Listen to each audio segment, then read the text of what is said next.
चलो तो ये है सेट नंबर 53 53। तो देखो 53 का क्वेश्चन नंबर 1 है या 21। हाल ही में लॉन्च की गई मेघदूत ऐप का संबंध किससे है? तो किससे है मेघदूत ऐप का संबंध? कृषि कार्य से। ठीक।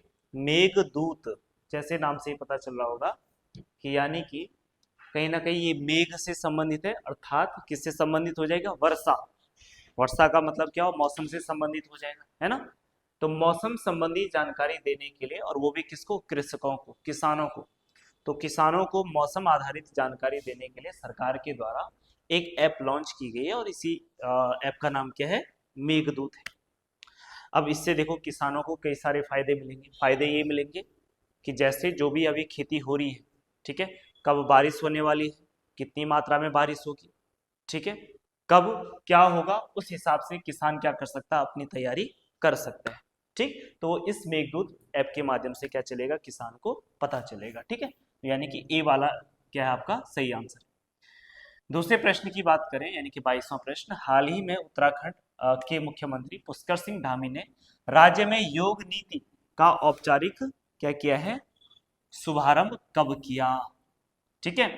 तो देखो हमारे राज्य में हाल ही में योग नीति लेके आई उत्तराखंड सरकार, और योग नीति लाने वाला जो राज्य है, ये देश का पहला राज्य बना है हमारा उत्तराखंड। ठीक है, तो उत्तराखंड पहला राज्य है जो कौन सी नीति लेके आया?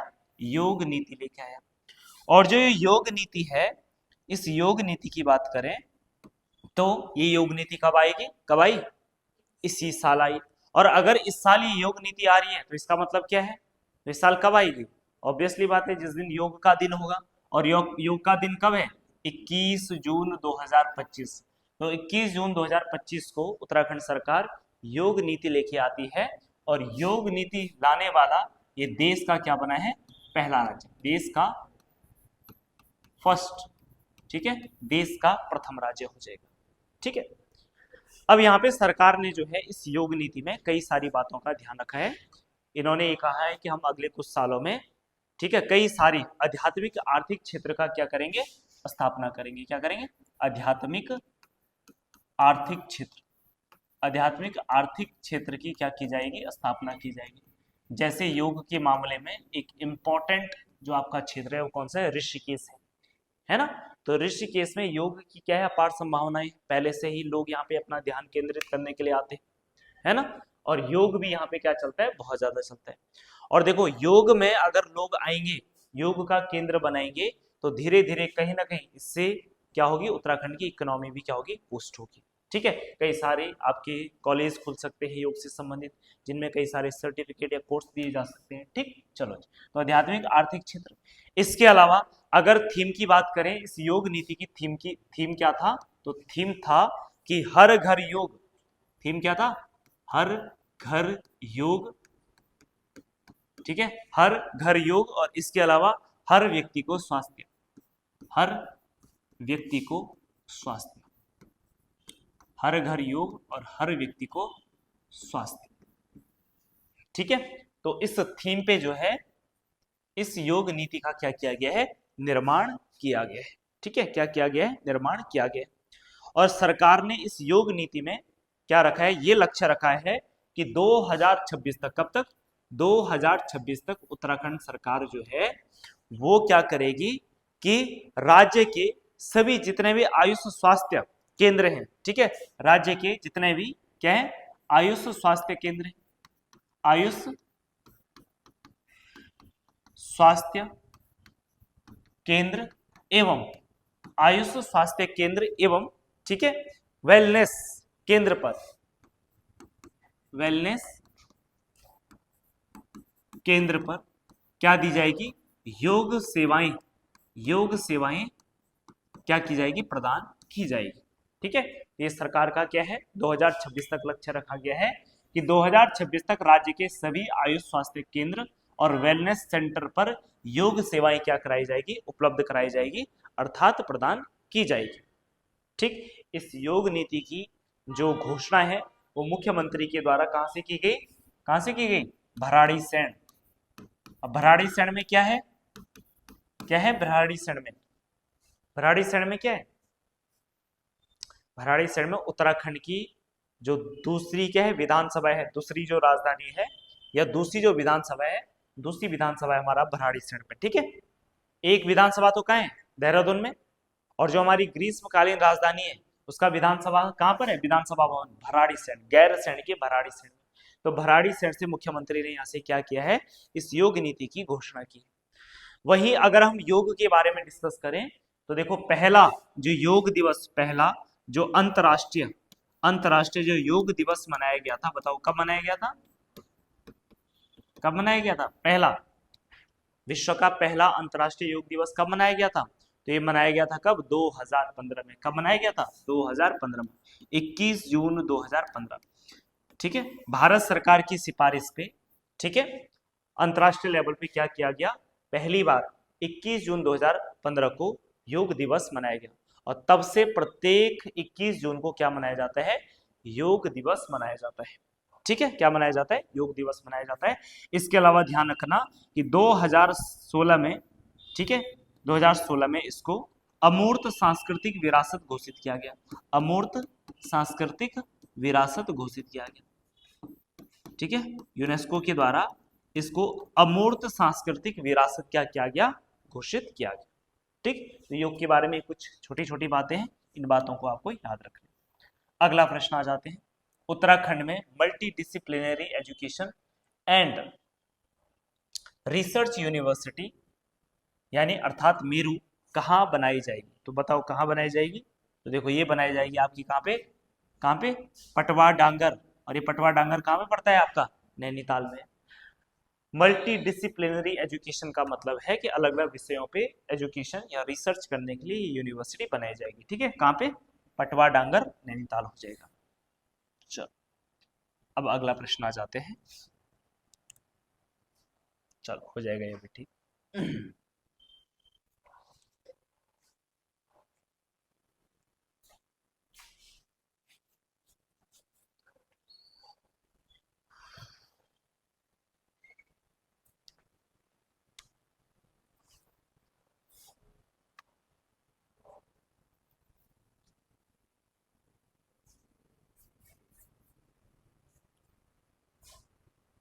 सेट नंबर 7,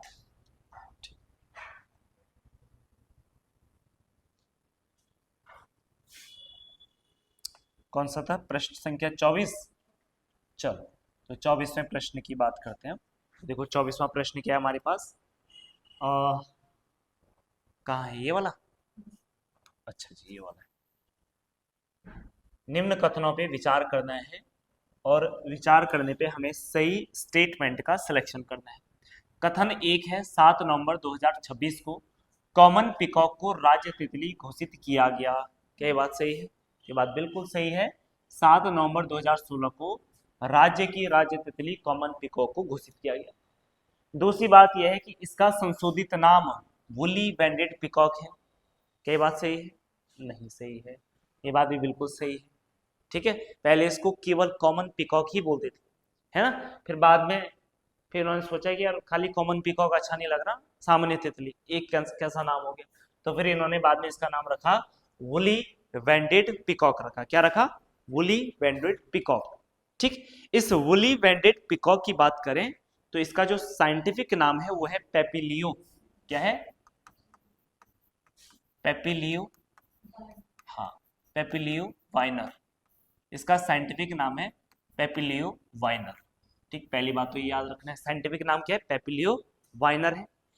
इसके अलावा और कॉमन पिकॉक के बारे में क्या याद रखेंगे कि 2016 में उत्तराखंड सरकार के द्वारा क्या किया गया, एक बटरफ्लाई पार्क बनाया गया। क्या बनाया गया, बटरफ्लाई पार्क बनाया गया।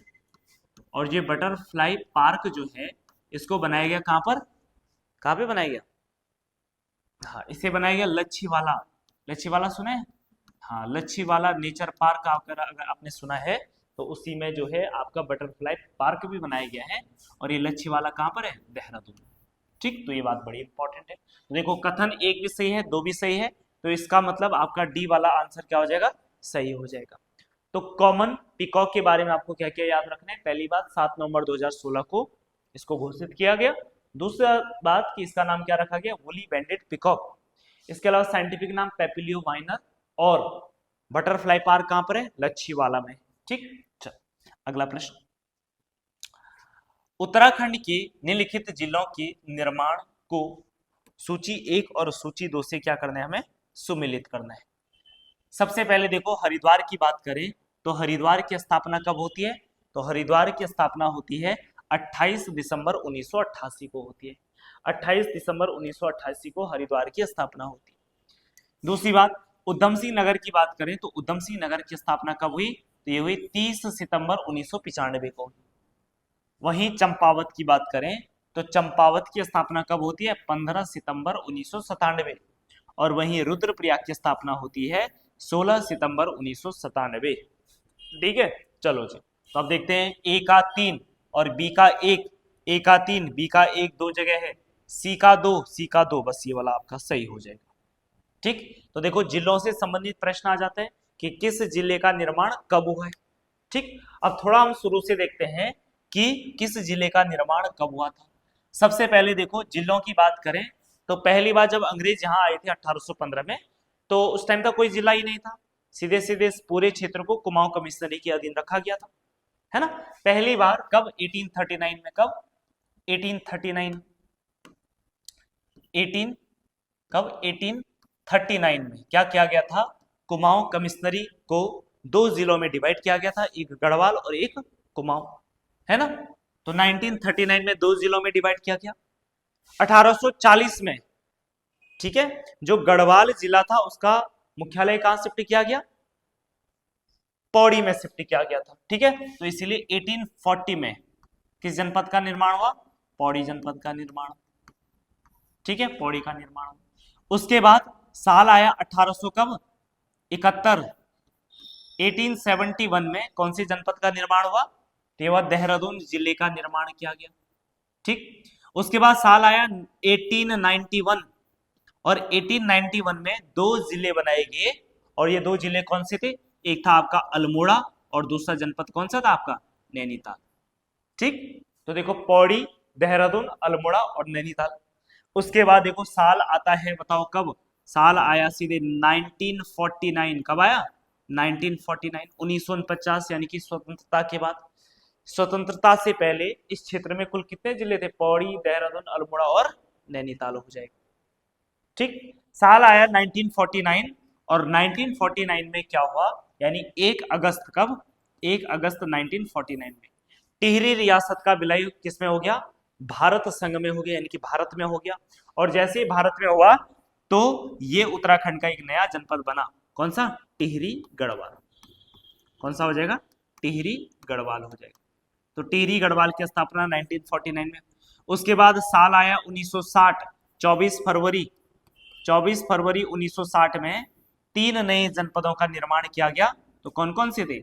एक था आपका उत्तरकाशी, एक था आपका चमोली और एक था आपका कौन सा? पिथौरागढ़ हो जाएगा। ठीक है, कौन सा हो जाएगा? पिथौरागढ़ हो जाएगा। इतनी बात क्लियर है? अगर इतनी बात क्लियर है तो फिर अगला जो जिला बनता है, ये जिला कौन सा बनता है? देखो अगला कौन सा बना? हरिद्वार। कब? 1988 में कौन सा बना? 1988 में आपका हरिद्वार बन जाएगा। फिर 1988 में हरिद्वार के बाद आपका कौन सा जनपद हो जाएगा? आपका कौन सा वाला हो जाएगा? है, देखो ये वाले हो जाएंगे ना आपके, कौन से? उधम सिंह नगर, यूएस नगर। 1995 में उधम सिंह नगर की स्थापना हुई। फिर उसके बाद साल आया 1997 और 1997 में 3 नए जनपद बनाए गए। कौन कौन से? एक बनाया गया चंपावत, एक बनाया गया बागेश्वर और एक बनाया गया आपका रुद्रप्रयाग। ठीक है, बस डेट्स अलग है लेकिन सन क्या हो जाएगा आपका? सेम हो जाएगा। तो एटलीस्ट आपको सन यहाँ पे क्या रखना है? याद रखना है। तो अलग अलग जनपदों का निर्माण कब कब हुआ, तो ये आपका प्रश्न था। ठीक है, चलो अब अगले प्रश्न पे आ जाते हैं। उत्तराखंड में अंतरिम विधानसभा का प्रथम सत्र कब शुरू हुआ? और उत्तराखंड में अंतरिम विधानसभा का जो प्रथम सत्र है ये आपका कब हुआ था? 9 जनवरी 2001 में हुआ। कब हुआ? 9 जनवरी 2001 में हुआ। अंतरिम विधानसभा की बात करें तो अंतरिम विधानसभा जो थी वो कितने विधायकों से मिलकर बनी हुई थी? तो ये थी आपकी 30 विधायकों से मिलकर के अंतरिम विधानसभा का गठन किया गया। और जब अंतरिम विधानसभा बनाएगी तो इसी अंतरिम विधानसभा के प्रथम अध्यक्ष चुनेगी किसको? प्रकाश पंत को चुना गया था। किसको चुना गया था?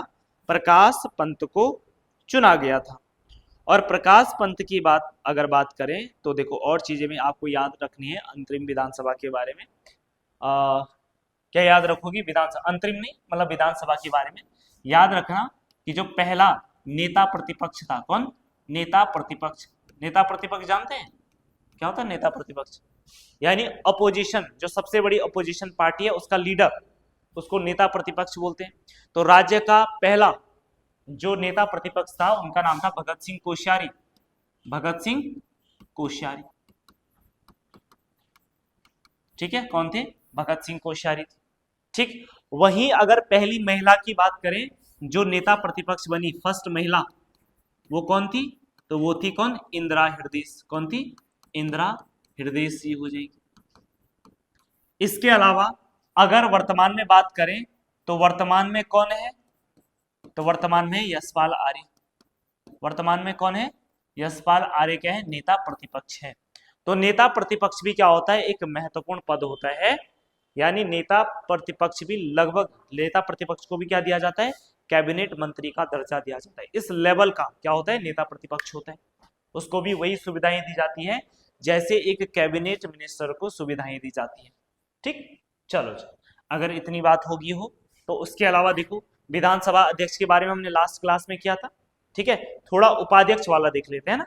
ठीक, तो विधानसभा के जो उपाध्यक्ष बने अभी तक, पहले जो उपाध्यक्ष थे विधानसभा के कौन थे? कौन थे पहले उपाध्यक्ष? विजया बर्थवाल। कौन थे?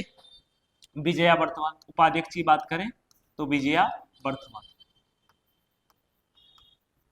ठीक है, उसके बाद दूसरे अभी तक हमारे राज्य में जो उपाध्यक्ष हुए हैं उनका नाम है अनुसुईया प्रसाद मैखुरी। उनका नाम क्या है? अनुसुईया प्रसाद मैखुरी हो जाएगी। अनुसुईया प्रसाद मैखुरी। और तीसरे जो उपाध्यक्ष बने हैं अभी तक उनका नाम है क्या? रघुनाथ सिंह चौहान। उनका नाम क्या है? रघुनाथ सिंह चौहान हो जाएगा। रघुनाथ सिंह चौहान हो जाएगा। ठीक है, रघुनाथ सिंह चौहान हो जाएगा। ठीक, अध्यक्ष मैं यहाँ पे जानबूझ के नहीं लिख रहा हूँ क्योंकि अध्यक्ष तो हम कई बार कर भी चुके हैं और बार बार रिवीजन भी हो चुका है, लेकिन उपाध्यक्ष वाला थोड़ा कम हुआ है तो यहाँ पे अपने उपाध्यक्ष लिख दे। राज्य के पहले विधानसभा उपाध्यक्ष थे विजय बर्थवाल, दूसरे हुए अनुसुईया प्रसाद मैखुरी और तीसरे हुए रघुनाथ सिंह। तो अभी तक 3 ही हुए। ठीक है, तो ऐसा जरूरी नहीं है कि हर बार उपाध्यक्ष बनाए जाए, है ना। तो अभी तक जैसे हमारी विधानसभा ने 3 ही बार बनाए, 3 लोग। इसके अलावा नेता प्रतिपक्ष भी, वैसे नेता प्रतिपक्ष तो अलग अलग समय पे अलग अलग लोग हुए हैं, लेकिन हमें सारे याद नहीं रखना, बस पहला याद रखना है। पहला कौन से थे? भगत सिंह कोश्यारी। पहली महिला इंपॉर्टेंट हो सकता है तो इसलिए हमने पहली महिला लिख दिया। और वर्तमान में कौन है? तो वर्तमान वाला पूछा जा सकता है तो कौन हो जाएंगे आपके? यशपाल आर्य जी हो जाएंगे। कौन हो जाएंगे? यशपाल आर्य हो जाएंगे। अगला प्रश्न आ जाओ। उत्तराखंड राज्य लोक नृत्य के संदर्भ में कौन सा कथन गलत है? तो कौन सा कथन गलत ढूंढना है यहाँ पे? सबसे पहले भगनौल नृत्य। भगनौल नृत्य कुमाऊं क्षेत्र का नृत्य है, मेले में आयोजित किया जाता है। क्या ये बात सही है? बिल्कुल सही है कि भगनौल जो है वो कुमाऊं का एक कैसा नृत्य है? कैसा बताया था? अनुभूति प्रधान, अनुभूति प्रधान नृत्य है। कैसा है? अनुभूति प्रधान नृत्य। और इसके अलावा ये प्रेम प्रधान भी है। ठीक है, प्रेम प्रधान क्या है? नृत्य है। ठीक, भगनौल। उसके अलावा दूसरा देखिए लोटा नृत्य, सिर पर लोटों की श्रृंखला बनाकर उसमें आग जलाकर नृत्य किया जाता है। ये बात सही है? ये बात बिल्कुल सही है, यानी कि एक तरीके से क्या कर्तव्य वाला नृत्य है। ठीक है, यानी लोटे के साथ क्या किया जाएगा? नृत्य किया जाएगा। तो ये भी सही है, ये वाला भी सही है। सरौ नृत्य प्रेमी की विरह में किया जाने वाला नृत्य है, तो ये बात तो बिल्कुल ही गलत है, ऐसा नहीं है। ठीक है, सरौ जो नृत्य है ये गढ़वाल में क्या है? एक प्रकार का युद्ध शैली का नृत्य। कैसा है? युद्ध शैली का नृत्य है। कैसा है? युद्ध शैली का नृत्य। और भाई अगर जो युद्ध शैली का नृत्य है वहां प्रेम कहाँ से आ जाएगा? है ना, विरह कहाँ से आ जाएगा? ठीक है, लड़ाई वाला भाव कहाँ से हो जाएगा? ठीक है, तो सरौ नृत्य जो है वो गढ़वाल में कैसा नृत्य है? एक युद्ध शैली का नृत्य है। और इस प्रकार को जो नृत्य है वो स्पेशली आपका टिहरी, गढ़वाल और उत्तरकाशी में आपका क्या है? प्रचलित है। ठीक है, इसके अलावा देखो बैर नृत्य की बात करें तो यह कुमाऊं क्षेत्र का नृत्य गीत गायन प्रतियोगिता के लिए रूप में होता है। तो ये बात सही है? बिल्कुल सही है। इसी को हम एक कुमाऊं का तर्क प्रधान नृत्य गीत भी कहते हैं, तर्क प्रधान नृत्य गीत भी कहा जाता है। तो इसमें क्या बनाई जाती है, टीमें बनाई जाती है। फिर यहाँ पे क्या होती है, तुकबंदी होती है। तुकबंदी होने के बाद कोई ना कोई एक पक्ष जीत जाता है, और जो जीतता है उसको क्या बोलते हैं, उसको क्या बोलते हैं, उसको बोला जाता है बैरिया कहा जाता है। क्या कहा जाता है, बैरिया कहा जाता है। ठीक है, तो प्रश्न के हिसाब से गलत ऑप्शन आपका ये वाला हो जाएगा। अगला प्रश्न आ जाओ। अमृत, सिंधु, रानी, मध्यानी निम्न में किससे संबंधित है? तो किससे संबंधित है, तो देखो ये संबंधित है ढोल वादन की क्या है, चार प्रमुख शैलियां हैं। ढोल वादन की प्रमुख चार शैलियां अमृत, सिंधु, रानी और मध्यानी हो जाएगा।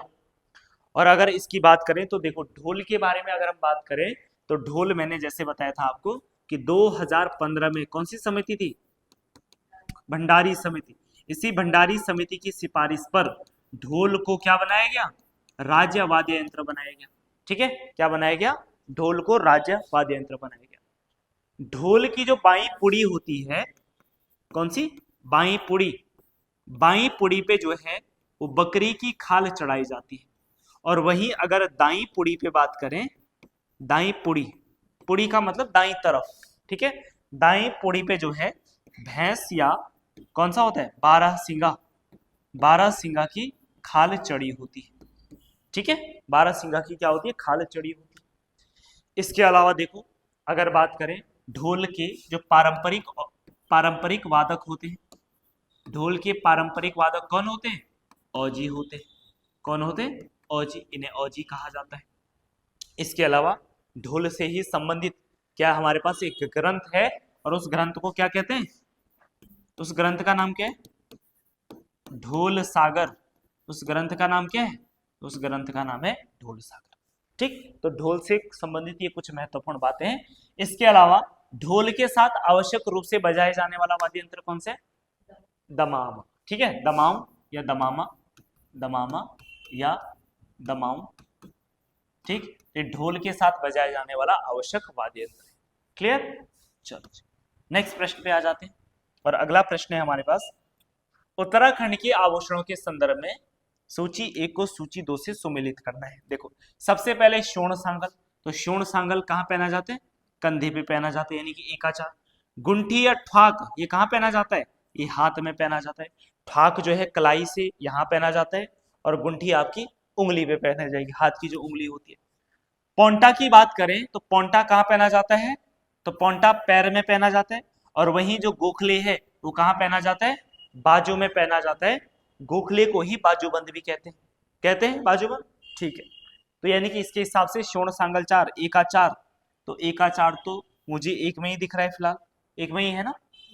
तो अगर एक में ही है तो फिर आपको तो और भी चेक करने की जरूरत नहीं थी। ठीक है, तो सी हो जाएगा इसका ऑप्शन। देखो जो गोखले हैं, इसी गोखले को क्या कहा जाता है, बाजूबंद भी कहा जाता है। तो कभी कभी ये भी पूछ सकता है।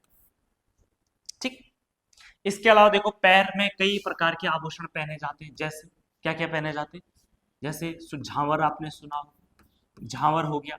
ठीक है, उसके अलावा लच्छा हो गया, और कंडवा हो गया, हाँ, और कौन सा है, इमरती हो गया, और अमृति तार हो गया। ठीक है, इमरती, अमृति तार। उसके अलावा पुलिया, जो आपके कौन पहनते, जोहारी जनजाति, पुलिया। उसके अलावा एक और हुआ करता था, कौन सा, पैजाम। इसके अलावा शायद एक और था जो ये लोग पहनते हैं। ठीक है, कौन सा है, कौन सा है, गिनाल। ठीक है, जोहारी जनजाति में जो है एक पुलिया, एक पैजाम और ये गिनाल, ये प्रमुख रूप से क्या है, पांव का आभूषण है। बाकी और तो आपके लगभग सभी जगह पहने जाते हैं। इसके अलावा अगर और भी है कोई, पल्ल्या, पल्ल्या है, पल्ल्या। ठीक है, एक पल्ल्या भी है, पल्ल्या भी, या इसी को क्या बोला जाता है, बिछुआ बोला जाता है। ठीक है, तो ये कुछ महत्वपूर्ण क्या है आपके, इंपॉर्टेंट ये हो जाएगा। हाथ में पहने जाने वाले आभूषणों में जैसे एक पौंछी हो गया। ठीक है, चलो तो ये बात आपको याद रखनी। अगला प्रश्न, पहाड़ी घसियारे, पहाड़ी लोक नृत्य, मकबरा व अंतिम चित्रों के, अंतिम यात्रा चित्रों के चित्रकार कौन थे, तो ये थे रणवीर सिंह बिष्ट। ठीक है, रणवीर सिंह बिष्ट एक बड़े इंपॉर्टेंट चित्रकार थे। इसके अलावा एक और रचना है उनकी, या एक और चित्र है, उस चित्र का नाम क्या है? पहाड़ी शीत से बचने का सहारा। क्या है? पहाड़ी शीत से बचने का सहारा। पहाड़ी शीत से बचने का क्या हो जाएगा? सहारा हो जाएगा। पहाड़ी शीत से बचने का सहारा। ये चित्र भी किसका है? रणवीर सिंह बिष्ट का है। रणवीर सिंह बिष्ट एक बड़े इंपॉर्टेंट चित्रकार होने की वजह से भारत सरकार के द्वारा इन्हें 1991 में क्या किया गया? सम्मानित किया गया। किससे? पद्मश्री से। और चित्रकला के क्षेत्र में पद्मश्री पाने वाले ये हमारे राज्य के क्या है? पहले व्यक्ति हैं। और रणवीर सिंह बिष्ट की बात करें तो ये बिलोंग करते कहाँ से? पौड़ी गढ़वाल से। 1928 में इनका क्या हुआ? जन्म हुआ। कहाँ पर? लैंसडाउन। कहाँ पे हुआ? लैंसडाउन। ठीक, तो ये बातें आपको रणवीर सिंह बिष्ट के बारे में याद रखनी। अगला प्रश्न आ जाते हैं। पुरातत्वविदों की नजर में ग्वारख्य गुफा को लाने का श्रेय किसे जाता है? तो ग्वारख्य गुफा को दुनिया के सामने लाने का श्रेय जो है किसे जाता है? राकेश भट्ट को जाता है। राकेश भट्ट को जाता है। इसकी जो खोज होती है वो कब होती है? 1993 में होती है। 1993 ईस्वी में होती है। कब होती है? 1993 ईस्वी में होती है। ठीक है, किसकी खोज? ग्वारख्य गुफा की। और कहाँ पे होती है? तो देखो, चमोली में एक गांव पड़ते हैं जिसको बोलते हैं क्या? डुंगरी गांव। डुंगरी गांव चमोली में इसकी क्या होती है? खोज होती है। और जो है यहाँ के चित्रों में कितने चित्र दिखाए गए? 41। जो ये 41 चित्र हैं, इनमें आपके कुछ मानव हैं, कुछ आपके क्या है? भेड़ हैं, और कुछ आपके क्या है? बारहसिंगा है। ठीक है, इन 41 चित्रों में से, ठीक है, भेड़ और बारहसिंगों के कितने? 8, और बाकी 33 चित्र किसके हो जाएंगे? इंसान के हो जाएंगे। यानी कि 8 जो है जानवर के चित्र हैं, और बाकी 33 चित्र किसके हैं? आपके इंसान के हो जाएंगे। इसके अलावा इन चित्रों का जो मेन विषय है, यानी कि जो थीम है, यहाँ पे मनुष्य को कुछ इस प्रकार से दिखाया गया है कि जैसे वो क्या कर रहा हो? हांका देकर के पशुओं को भगा रहा हो। ठीक है, तो मनुष्य को हांका देकर, ठीक है, अच्छा, मनुष्य को जानवरों, मनुष्य द्वारा होगा ना, मनुष्य द्वारा जानवरों को हांका देकर भगाना। इसके अलावा मानव को जो है यहाँ पे कौन से आकार में दिखाया गया है? त्रिशूल आकार में दिखाया गया। कौन से आकार में दिखाया गया? त्रिशूल आकार में दिखाया गया। तो ये भी एक प्रश्न हो जाएगा आपका। ठीक, चलो जी। तो ये कुछ बातें आपको क्या रखनी है? इसमें याद रखनी है। ठीक, चलो अगला प्रश्न आ जाओ। शिलालेखों में महत्तम शब्द किसके लिए प्रयुक्त किया गया है? तो शिलालेखों में महत्तम शब्द जो है वो ग्राम शासकों के लिए प्रयुक्त किया गया। शिलालेखों में कई सारी शब्दावली का प्रयोग किया जाता था। ऐसे ही हमारे पास कुछ और शब्द है, जैसे गांव से ही संबंधित आपका एक शब्द हो जाता है जिसको बोलते हैं पल्लिका। क्या बोलते हैं? पल्लिका। छोटे गांवों को, छोटे जो गांव होते थे, इन छोटे गांव को क्या बोला जाता था? पल्लिका कहा जाता था। क्या कहा जाता था? पल्लिका कहा जाता है। ठीक, इसके अलावा जैसे देखो यहाँ पे लिखा है द्वार रक्षक, तो जो द्वार रक्षक होता था इसको कहा जाता था प्रतिहार। शिलालेखों में क्या कहा गया? इसे प्रतिहार कहा गया। वहीं जो गढ़ रक्षक था, गढ़ रक्षक को शिलालेखों में क्या कहा गया है? कोटपाल कहा गया है। क्या कहा गया है? कोटपाल कहा गया है। ठीक है, क्या कहा गया है? कोटपाल कहा गया। इसके अलावा देखो, जो आपका क्या होता है? तहसील, तहसील को, ठीक है, तहसील को क्या कहा गया? तो तहसील को तालुका कहा गया। क्या कहा गया? तालुका। तहसील को तालुका कहा गया है।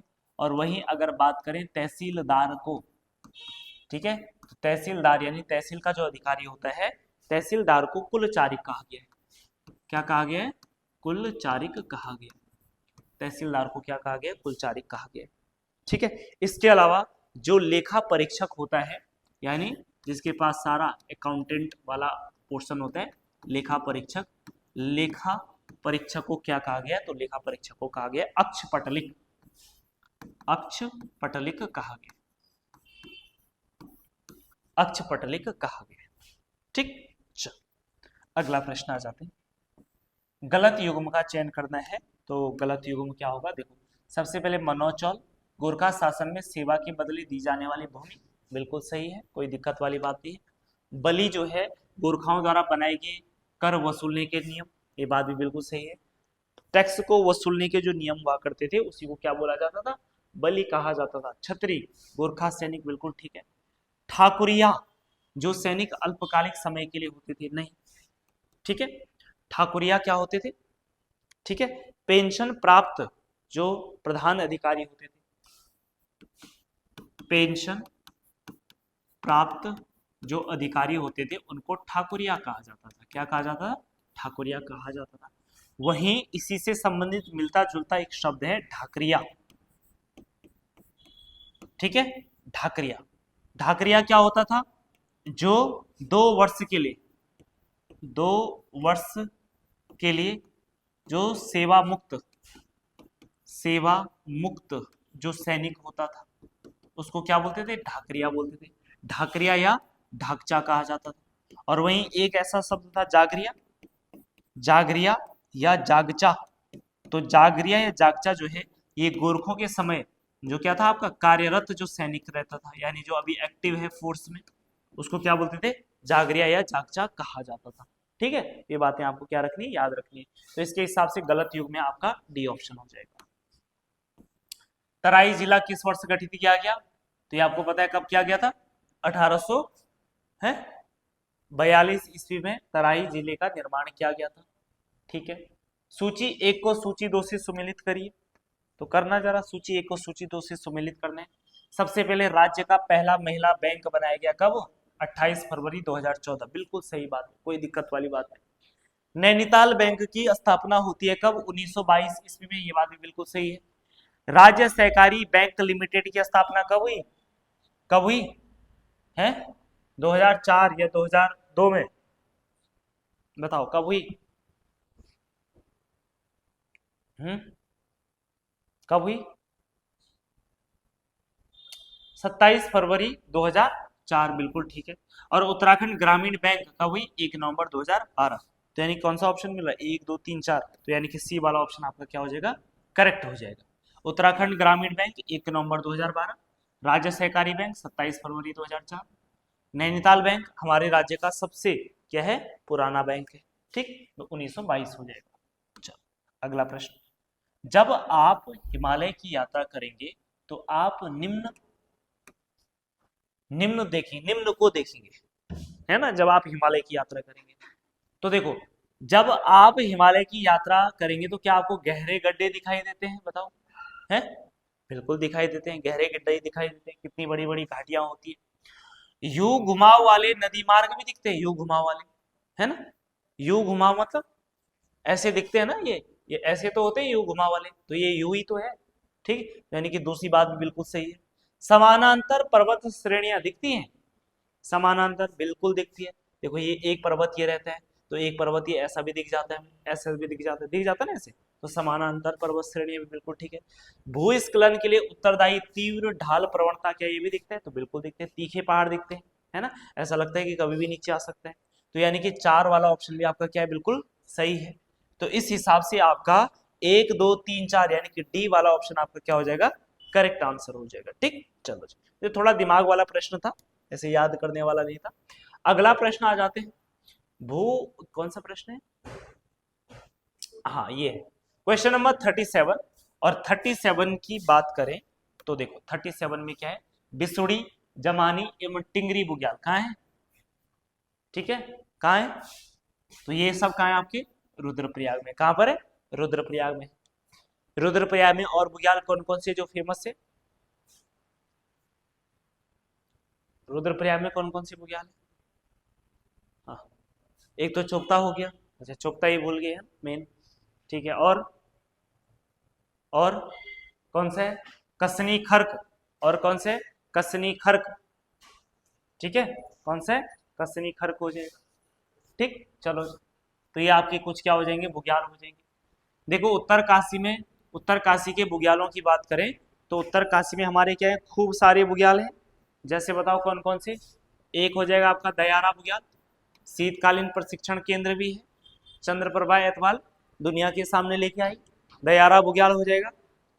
दयारा के बाद जो और बुग्याल है जैसे चाईसिल, कौन सा है, चांसिल हो जाएगा।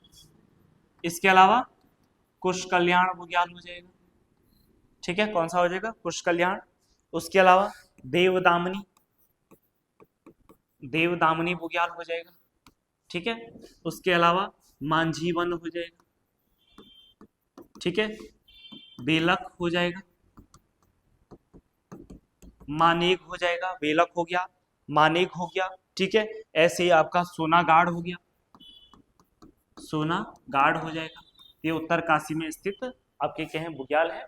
बाकी पौड़ी में ऐसे कोई खास बुग्याल है नहीं, ठीक है, जो ज्यादा फेमस हो। अगला प्रश्न है, निम्नलिखित में से उत्तरकाशी जनपद में स्थित पर्वत है। तो उत्तरकाशी में स्थित आपको जनपद बताना है, उत्तरकाशी में स्थित जनपद कौन सा है। ठीक, चलो जी। तो क्या कीर्ति स्तंभ उत्तरकाशी में स्थित जनपद है? तो बिल्कुल सही बात है। क्या चिरवास पर्वत है? तो ये भी है। क्या वासुकी पर्वत है? ये भी है। क्या बंदरपुंज पर्वत है? ये भी है। तो इसका मतलब कौन सा सही हुआ? ए सही हुआ। 1 2 3 4, तो सभी इसके क्या हो जाएंगे? आंसर्स हो जाएंगे। बाकी उत्तरकाशी में जो है कई सारे क्या है हमारे पास पर्वत है।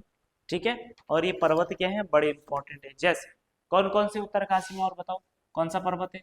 क्या सतोपंथ पर्वत है? अच्छा, सतोपंथ ग्लेशियर कहाँ है? सतोपंथ ग्लेशियर ये है चमोली में। और अगर सतोपंथ पर्वत आ जाए तो हाँ, जो ज्यादा हाइट वाला है ना, ठीक है, ये आपका कहाँ हो जाएगा? उत्तरकाशी में हो जाएगा। सतोपंथ है, और भी कई सारे पर्वत है, जैसे पीला पानी है। ठीक है, इसके अलावा स्वच्छंद, हाँ क्या बोल रहे, कौन सा है? सुरम्य, हाँ सुरम्य हो गया। ठीक है, और जैसे श्री कैलाश हो गया। श्री कैलाश पर्वत कहाँ है? कहाँ है? उत्तरकाशी में। और अगर ये आ जाए आदि कैलाश, तब पिथौरागढ़ में हो जाएगा। ठीक है, और एक और पर्वत कौन सा है? शिवलिंग। ठीक है, और कौन से? श्रृंखंड। ठीक है, और कौन से? थलिया सागर। ठीक है, कौन सा हो जाएगा? थलिया सागर हो जाएगा। इसके अलावा भृगुपंथ, कौन सा है? भृगुपंथ हो जाएगा। ठीक है, कौन सा हो जाएगा? भृगुपंथ। इसके अलावा जनुकुट, कौन सा है? जनुकुट। जनुकुट के अलावा एक आपने सुना होगा मेरू, और एक कौन सा? सुमेरु पर्वत। इसके अलावा अटल पर्वत, अटल फर्स्ट सेकंड थर्ड, ये भी आपके कहाँ पे मिल जाएंगे? आपका कहाँ पे मिलेगा ये भी? तो ये भी मिल जाएगा आपका कहाँ पे? उत्तरकाशी में। तो ये सारे पर्वत श्रेणियां कहाँ पर है? उत्तरकाशी में है। सतोपंथ, पीला पानी, स्वच्छंद, श्री कैलाश, श्री शिवलिंग, श्रीकंठ, थलिया सागर, ठीक है, भृगुपंथ, इसके अलावा मेरु, सुमेरु, जनुकुट, अटल, ये सारे आपके कहाँ पे हो जाएंगे? उत्तरकाशी में हो जाएंगे। नेक्स्ट प्रश्न की बात करते हैं, तो रूपगंगा घाटी में 1957 में सर्वप्रथम गंधक की खोज की गई थी। तो देखो रूपगंगा घाटी में 1957 में देखो एक गांव पड़ता है जिसका नाम है सुदौल गांव। क्या है? सुदौला गांव। इसी सुदौला गांव के निकट जो है 1957 में क्या हुई थी? हमारे राज्य में पहली बार गंधक की खोज की गई थी। ठीक है, कहाँ खोज की थी? गंधक की खोज की गई। और ये रूपगंगा घाटी है कहाँ? तो ये कहाँ है? चमोली में है। इसके अलावा गंधक की खोज कहाँ हुई है? तो देहरादून में एक स्थान पड़ता है सहस्त्रधारा। सहस्त्रधारा के जल में आपको जनरली क्या मिल जाएगा? गंधक मिल जाएगा। ठीक है, चलो जी, ये ए वाला ऑप्शन आपका करेक्ट हो गया। वरासुदरा निम्न में से किसके मध्य स्थित है? व्यापार मार्ग था, किसके मध्य में था? तो एक आपका हरकीदोन हो जाएगा, और ये आपका किन्नौर की घाटी हो जाएगा, यानी कि सी वाला ऑप्शन इज करेक्ट हो जाएगा। बाकी जो है उत्तरकाशी में हमारे पास कई सारे क्या है? दर्रे। क्या है? कई सारे क्या है? दर्रे। तो जरा इन दर्रों को देख लेते हैं। ठीक है, चलो थोड़ा मैं स्थान ढूंढता हूँ जहाँ पे हम पूरा मैप बना पाए। हाँ, स्थान तो मिल नहीं रहा, इधर ही बना लेते कहीं, है ना?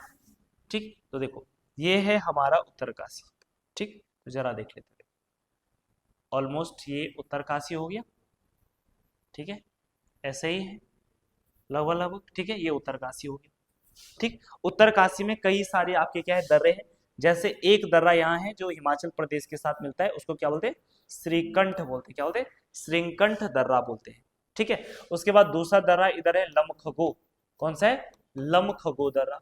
उसके अलावा एक दर्रा इधर मिल जाएगा और इस दर्रा का नाम है सिंगा घाटी। क्या है इसका नाम, सिंगा घाटी, ठीक है। उसके अलावा एक और दर्रा मिल जाएगा, इसको बोलते हैं बड़ासू घाटी। क्या बोलते हैं, बड़ासू घाटी हो जाएगा। कौन सा घाटी हो जाएगा, बड़ासू घाटी। बड़ासू घाटी के बाद इधर आपका रूपिन दर्रा भी हो जाता है कहीं। इसके अलावा इधर चाइना के साथ आ जाए तो एक दर्रा हो जाएगा, कौन सा, नेलंग। कौन सा हो जाएगा, नेलंग। नेलंग के बाद दूसरा कौन है, मोलिंगला, मोलिंगला दर्रा हो जाएगा। मोलिंगला के बाद थांगला हो जाएगा। थांगला के बाद आपका कौन सा हो जाएगा, सांग चोकला। तो ये चार दर्रे हैं, ये किसके साथ हैं, चाइना के साथ। इधर वाले दर्रे किसके साथ है, हिमाचल प्रदेश के साथ। इधर जो जनपद आता है वो कौन सा आता है, चमोली, और चमोली के साथ कौन सा दर्रा है, कालंदी। वहीं इसके अंदर ही बात करें तो उत्तरकाशी के अंदर एक दर्रा है जिसको बोलते हैं दरवा, ठीक है। दरवा के बाद दूसरा कौन सा है, बाली।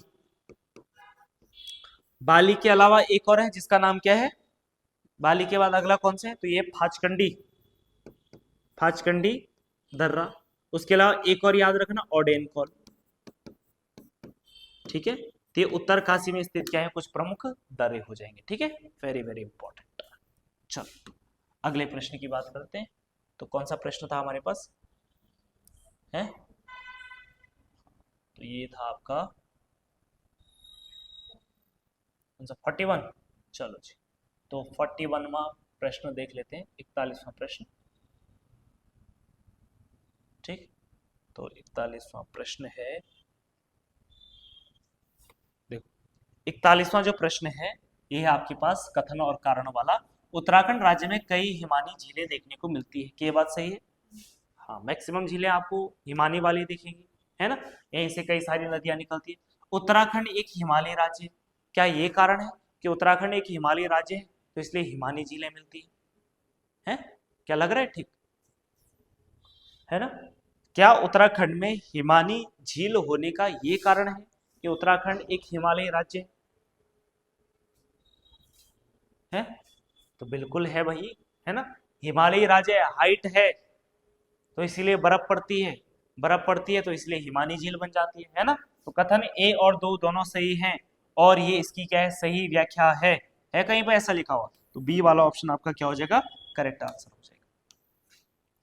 प्रश्न संख्या 42 और 42 की अगर बात कर लें तो प्रश्न संख्या 42वां है, देखो यमुना की कौन सी सहायक नदियां हैं जो नाग टिब्बा से निकलकर यमुना पुल में यमुना से मिल जाती है, सही कूट का चयन करना है। तो ये भद्री घाट और आपका अगलाड़ हो जाएगा, ठीक है। तो यानी कि आपका बी वाला ऑप्शन आपका करेक्ट हो जाएगा, ठीक। एक बार फिर से चेक भी कर लेना अपनी तरफ से इस प्रश्न को, और फिलहाल इसका आंसर बी हो जाएगा, ठीक। यानी कि 1 और 2 दोनों सही हो जाएगा। अगला प्रश्न है 43वां प्रश्न, और यह सूची 1 को सूची 2 से क्या करे, सुमिलित करे। देखो सबसे पहले बावला नंदप्रयाग किस पे है, नंदाकिनी नदी, बिल्कुल ठीक है। सेला उर्थिंग किस पे हो जाएगा, धौली गंगा पे हो जाएगा। तालुका सांकरी परियोजना ये हो जाएगी आपकी टोंस नदी पर, और पथरी परियोजना किस पे हो जाएगा, गंगा नहर पे हो जाएगा, ठीक है। तो कौन सा सही हो रहा है, 1 का 1 2 का 4, 1 का 1 2 का 4, देखो ये वाला सही हो जाएगा। अगला प्रश्न, उत्तरकाशी के ज्ञानसू में भूस्खलन कब हुआ, ये बड़ा इंपॉर्टेंट प्रश्न है, कब हुआ था भूस्खलन, तो यहाँ हाँ 1980, 23 जून 1980 में उत्तरकाशी के ज्ञानसू में क्या होता है, भूस्खलन होता है। अब भूस्खलन वाली घटनाएं बड़ी इंपॉर्टेंट है, अभी हाल में ही जो पटवारी वीडियो वाला जो पेपर था उसमें भी ये प्रश्न आया हुआ था, है ना, ठीक है, भूस्खलन से संबंधित। अब भूस्खलन का क्या इतिहास था, तो सबसे पहले ध्यान रखना हमारे राज्य में भूस्खलन की जो जानकारी मिलती है सबसे पहले वो 1866-67 में मिलती है। नैनीताल में एक पहाड़ी है जिसको बोलते हैं आलमा पहाड़ी, ठीक है, जो कि नैनीताल की आलमा पहाड़ी पर आया था। कहाँ पे आया था, नैनीताल के आलमा पहाड़ी पे ये भूस्खलन आया था, ठीक। उसके बाद अगला जो बड़ा भूकंप आया ये आया 18 सितंबर 1880 ईस्वी में आया। कब आया, 18 सितंबर 1880 में आया, और ये भी कहां पर आया, नैनीताल में आया, शेर का डांडा में। कहां पर, शेर का डांडा, ठीक है, कहां, नैनीताल में। ये बहुत बड़ा भूस्खलन था, ठीक है। उसके बाद देखो 6 सितंबर कब 6 सितंबर 1893 ईस्वी को चमोली में एक नदी है जिसका नाम है विरही गंगा। ठीक है, तो विरही गंगा में क्या आया था, भूस्खलन आया था, जिसकी वजह से क्या हो गया था, विरही गंगा में एक झील का निर्माण हुआ था, गौना झील। ठीक, फिर उसके बाद अगला महत्वपूर्ण जो भूस्खलन आया वो 20 जुलाई 1970 को आया था, और ये कब आया था, जब आपका ये गौना झील टूटी थी। ठीक है, तो यानी कि गौना ताल में आया था, ये गौना झील में आया था, गौना झील या गौना ताल क्या हो गया था, टूट गया था। ठीक, उसके बाद देखो बात करें तो अगली जो महत्वपूर्ण घटना होती है वो 1977 में होती है, और ये पिथौरागढ़ के तवा घाट में क्या आता है, भूस्खलन आता है। ठीक है, अगला जो भूस्खलन हुआ वो 1983 में हुआ, और 1983 में बागेश्वर में एक जगह पड़ती है, गांव पड़ता है कर्मी गांव। ठीक है, तो बागेश्वर के कर्मी गांव में क्या आता है, भूस्खलन आता है। उसके बाद साल आया कब, 1990 ईस्वी, कब 1990, और 1990 में कौन सा भूस्खलन हुआ, नीलकंठ के आसपास भूकंप आया, भूस्खलन आया, नीलकंठ। तो ये भी अभी पेपर में आया हुआ था, है ना, नीलकंठ वाला और एक कर्मी वाला।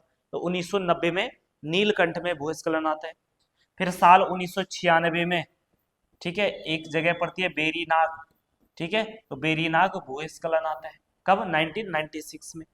उसके बाद 11 अगस्त 1998 को एक बहुत बड़ा भूस्खलन आता है, 11 अगस्त 1998 को।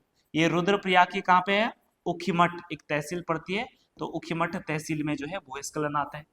उसके बाद अगला एक बहुत बड़ा भूस्खलन था 18 अगस्त 1998 को, और ये भूस्खलन आता है कब, ये भूस्खलन कहाँ आया, तो ये आया कहाँ है, चमोली नहीं, ये आया मालपा, पिथौरागढ़ में मालपा भूस्खलन। ठीक है, ये भी बड़ा इंपॉर्टेंट था, और इसी मालपा भूस्खलन के लिए एक ऑपरेशन भी चलाया गया था, कौन सा, ऑपरेशन एंजल। ठीक है, तो ये ध्यान रखना, 18 अगस्त 1998। तो ये प्रमुख भूस्खलन है हमारे राज्य के, बाकी और भी हुए हैं, पर आज की क्लास में इतना ही ध्यान रखना। ठीक है, चलो अगला प्रश्न देखो, धुनेर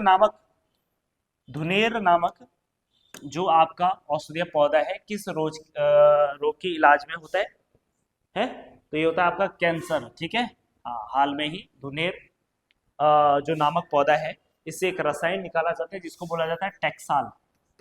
ठीक है, इस टैक्साल नामक रसायन का जो प्रयोग है कैंसर के इलाज में किया जा रहा है। वही पीलिया की बात करें तो पीलिया के उपचार के लिए किसका प्रयोग किया जाता है, किलमोड़ा, किसका प्रयोग किया जाता है, किलमोड़ा का प्रयोग किया जाता है। हृदय रोग में जो औषधीय पौधा काम आता है कौन सा आता है, घिंगारू। ठीक है, कौन सा आता है, घिंगारू आता है। ऐसे ही एक और होता है जैसे, ठीक है, चलो जी फिलहाल इसको ही याद रख लेना। ठीक, अगला प्रश्न, नेक्स्ट प्रश्न है, और ये अगला प्रश्न मिलान करने के लिए हमारे पास, तो चलो जरा इसको मिलान कर लेते हैं। सबसे पहले देखो, उच्च स्तरीय पौध शोध संस्थान ये कहाँ है, तो ये तो है श्रीनगर में। जड़ी बूटी शोध एवं विकास संस्थान गोपेश्वर हो जाएगा, वन अनुसंधान देहरादून हो जाएगा, जीवी पंत कहाँ हो जाएगा, अल्मोड़ा हो जाएगा। तो एक का दो और दो का चार, एक का दो और दो का चार है कहीं, बस ये हो जाएगा सही। ठीक, चलो जी अगला प्रश्न, वन विभाग की प्रशासनिक इकाइयों को उनके कार्य के अनुसार सुमेलित करना है भैया, तो सुमेलित करते हैं वन विभाग के अनुसार। ठीक है, वन विभाग की जो प्रशासनिक व्यवस्था है, यानी कि वन विभाग फॉरेस्ट का मैनेजमेंट या फॉरेस्ट की सुरक्षा कैसे करता है, तो देखो सबसे पहले प्रशासनिक इकाई की बात करें तो वन विभाग की सबसे छोटी जो प्रशासनिक यूनिट होती है वो कौन सी होती है, बीट होती है। और इस बीट का जो रक्षक होता है उसको क्या बोलते हैं, वन रक्षक, जिसको फॉरेस्ट गार्ड भी बोला जाता है। यानी एक बीट की सुरक्षा करने का काम किसका है, फॉरेस्ट गार्ड का है। कई बीटों को मिलाकर के एक सेक्शन बनाया जाता है। ठीक है, कई बीटों को मिलाकर क्या बनाया जाता है, सेक्शन बनाया जाता है। और इसी सेक्शन को लीड कौन करता है, एक वन दरोगा करता है। जैसे मान लो 10 बीट मिला दी आपस में, 10 बीट मिलाकर को एक सेक्शन बनाया जाएगा, है ना। तो यानी कि अगर एक बीट में एक फॉरेस्ट गार्ड है तो 10 बीट में 10 फॉरेस्ट गार्ड होंगे, तो यानी कि 10 फॉरेस्ट गार्ड पे क्या होगा, एक वन दरोगा हो जाएगा। ठीक है, चलो उसके बाद सेक्शन से जो बड़ी यूनिट होती है उसको क्या बोलते हैं, रेंज बोलते हैं। और यानी कि कई सेक्शन को मिलाकर के क्या बनती है, एक रेंज बनती है। और इसी रेंज को लीड करने वाला जो अधिकारी होता है उसको क्या बोलते हैं, वन क्षेत्राधिकारी बोलते हैं। हालांकि वन दरोगा और वन क्षेत्राधिकारी के बीच में एक और रैंक होती है, इसको बोलते हैं डिप्टी रेंजर। क्या बोलते हैं, डिप्टी रेंजर बोलते हैं। तो ये एक एडिशनल पद समझ लीजिएगा आप इसको, ठीक है, डिप्टी रेंजर। तो वन क्षेत्राधिकारी या इसी को क्या बोलते हैं हम, रेंजर भी बोलते हैं। क्या बोलते हैं, रेंजर भी कहा जाता है, इसी को रेंजर भी कहा जाता है, या एफआरओ भी कहते हैं, है ना।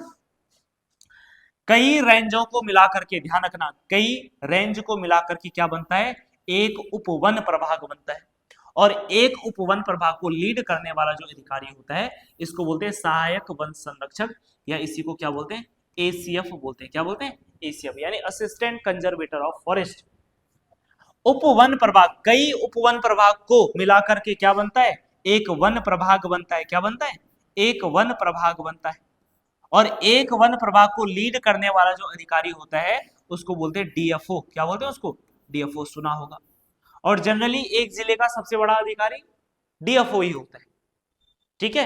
एक जनपद में अगर छोटा जनपद है तो उसमें एक ही वन प्रभाग होता है, ठीक। तो डीएफओ उसको लीड करते हैं, ठीक।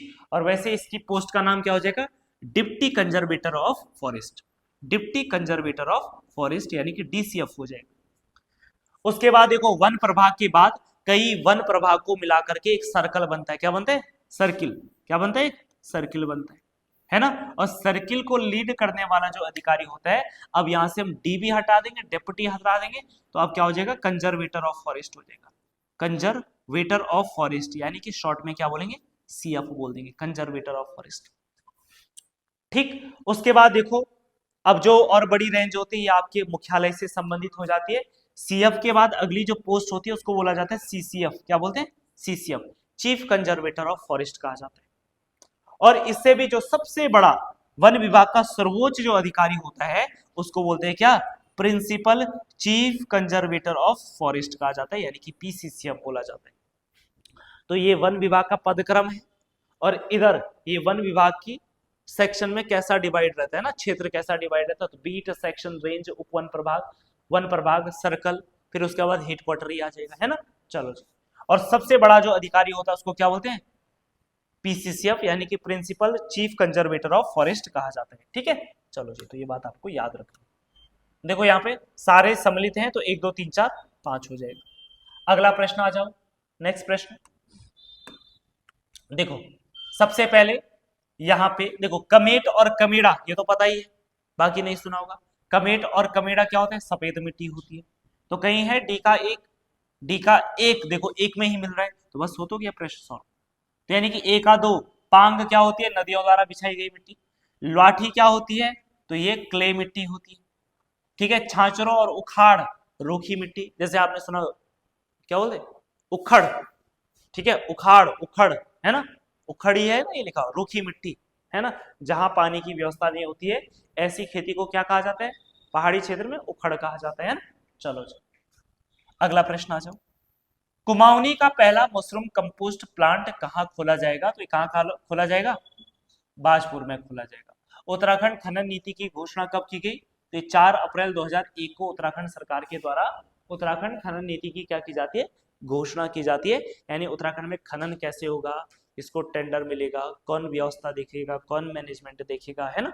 और जनरली खनन का काम करने का जो पूरा मैनेजमेंट है या जो अथॉरिटी है, तो उत्तराखंड में एक विभाग होते हैं जिसको बोलते हैं उत्तराखंड वन विकास निगम, ठीक है। उत्तराखंड वन विकास निगम खनन से संबंधित कार्य आपका ये करता है, वन, ठीक। अगला है फूलबाग हवाई अड्डा किस जिले में है, तो फूलबाग हवाई अड्डा कहाँ हो जाएगा, कहाँ हो जाएगा, तो ये पंतनगर उधम सिंह नगर में हो जाएगा, ठीक है। बाकी नैनी सैनी हवाई अड्डा की बात करें तो नैनी सैनी कहां पर है, नैनी सैनी कहां पर है, नैनी सैनी हवाई अड्डा कहां है रे, कहां है, यह है पिथौरागढ़ में, कहां है, पिथौरागढ़ में नैनी सैनी।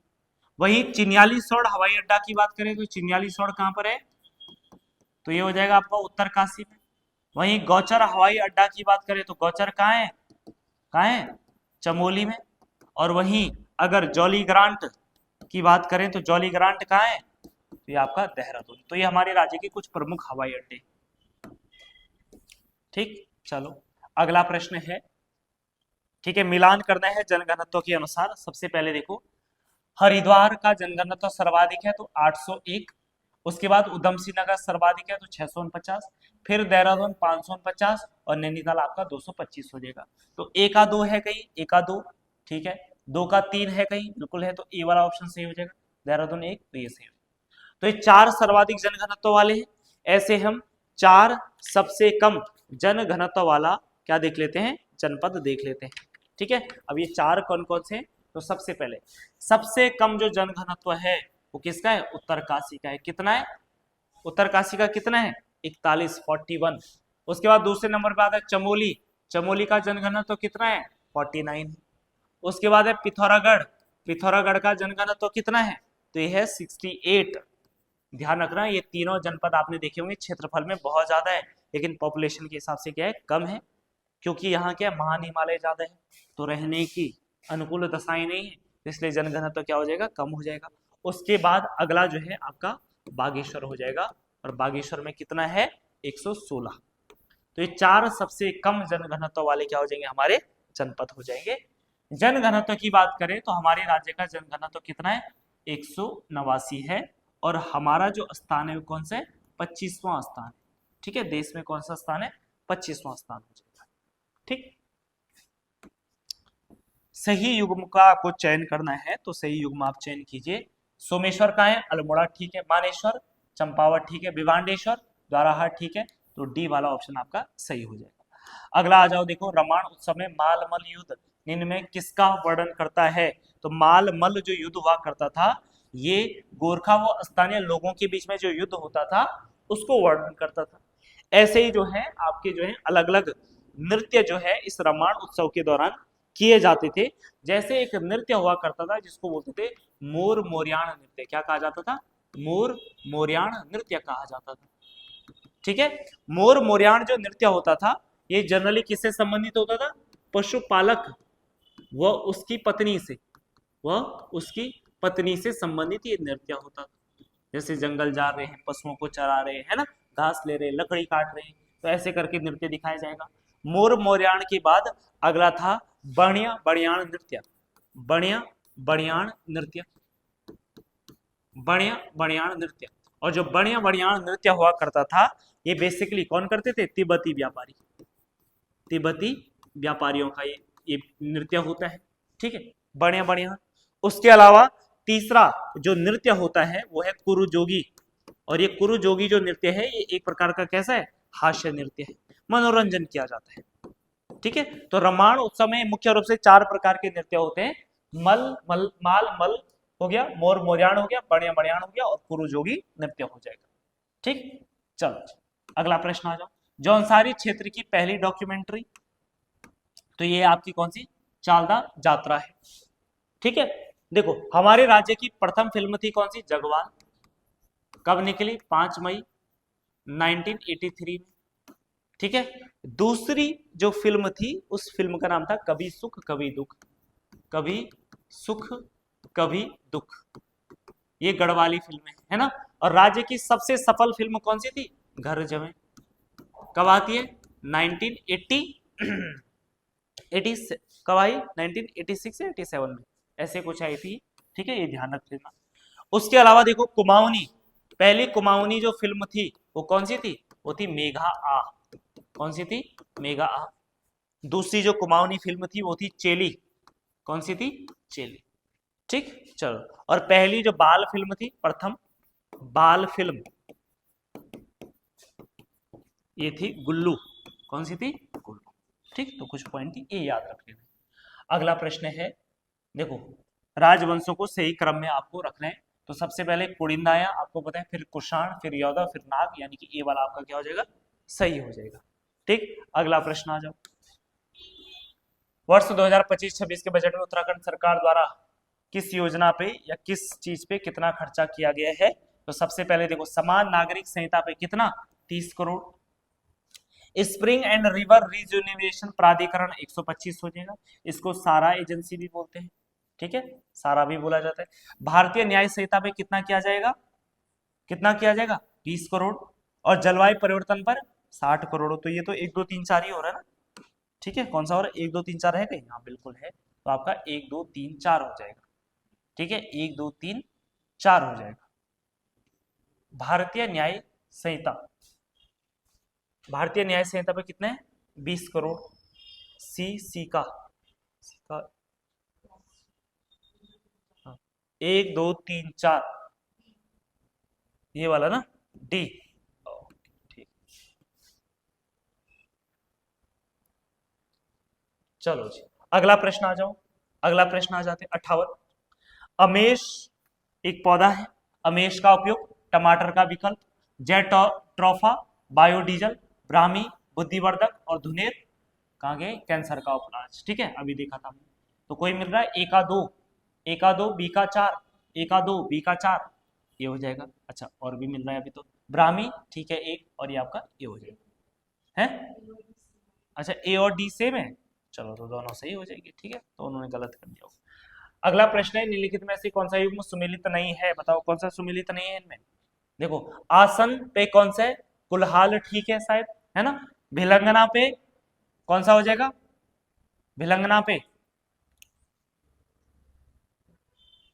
अलकनंदा पे विष्णु प्रयाग। अच्छा सुमेलित नहीं है ढूंढना है, ठीक है। देखो मनेरी भाली ये तो गलत हो जाएगा ना, बाकी आसन पे ठीक है, अलकनंदा में विष्णु प्रयाग और भागीरथी पे कोटेश्वर, तो बी वाला ऑप्शन करेक्ट हो जाएगा।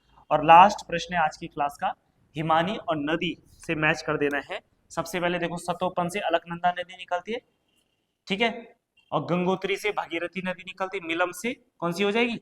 गौरी गंगा, और नामिक से पूर्वी रामगंगा हो जाएगा। ठीक है, तो कौन सा सही हुआ? ए का 2, बी का 1, ए का 2, बी का 1, सी वाला ऑप्शन आपका करेक्ट हो जाएगा। ठीक है, चलो इसके साथ ये सेट नंबर 53 आपका क्या हो जाएगा? कंप्लीट हो जाता है। ठीक है, चलो थैंक यू।